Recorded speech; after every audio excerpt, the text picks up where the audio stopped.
So hi friends, কেমন আছো তোমরা? আশা করি সবাই খুব ভালো আছো।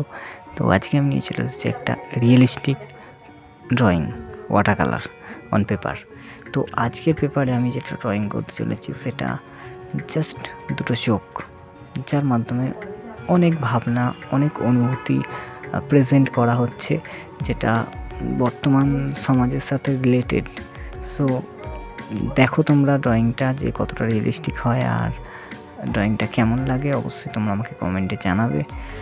তো এখানে দুটো চোখ ড্রয়িং করা হবে, তার মধ্যে একটা চোখ আমি দেখিয়েছি, আর একটা চোখের ভিডিও সেইভাবে করা হয়নি কারণ ইউটিউবে লাইভ করেছিলাম। তো সেই হিসেবে একটা চোখের ভিডিও এখানে আছে। তো তোমরা দেখো ড্রয়িংটা কেমন লাগে আর কমেন্টে জানাও। আর এরকম যদি ভিডিও দেখতে চাও তাহলে অবশ্যই চ্যানেলটা সাবস্ক্রাইব করে বেল আইকন অল করে দাও, তো পরবর্তী ভিডিওর নোটিফিকেশান সবার আগে পেয়ে যাবে। আর খুব তাড়াতাড়ি আমি অনেক নতুন নতুন কাজ নিয়ে আসছি। দুর্গাপুজো প্যান্ডেলের কিছু কাজ আছে, সেগুলোও নিয়ে আসছি। তো ধীরে ধীরে একটা একটা করে সব কিছু আসবে। তো সাথে থেকো, পাশে থেকো। তো আজকের ভিডিও এই পর্যন্তই।